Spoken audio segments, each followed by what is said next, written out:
पैगंबर जयंती निमित्त Hg friends circle व जयंती महोत्सव समिती माधवनगर यांच्या वतीने खाऊ वाटप। माधवनगर मध्ये पैगंबर जयंती निमित्त एचजी फ्रेंड्स सर्कल व जयंती महोत्सव समिती माधवनगर यांच्या वतीने खाऊचं वाटप करण्यात आले। संपूर्ण विश्वाला प्रेम, शांती, अहिंसा, समता व एकतेचा संदेश देणारे थोर संत पैगंबर यांच्या जयंती निमित्त माधवनगर मध्ये मुस्लिम बांधवांनी मोठ्या प्रमाणात रॅली काढली होती।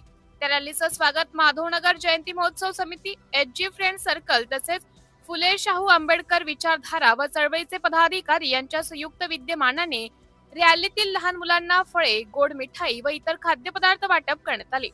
यावेळी माधवनगर मधील बॉम्बे कांडला ट्रान्सपोर्टचे मालक व समाजसेवक गणेशजी शिंदे, जयंती महोत्सव समितीचे अध्यक्ष सचिन साबळे, उत्तम खांडेकर, जितेंद्र मशाळे, महेश पवार, चंदन बनसोडे, जितेंद्र पवार, सुमनताई काबळे, विक्रम काबळे, रवी पेंटर, स्वप्नील रोकडे, गणेश गजानन आवळे, इम्रान पुणेकर, दीपक जगताप, संजय काबळे, रफिक अख्तार, मदन बनसोडे, सचिन चिंदे, अमित खाडे आदी उपस्थित होते।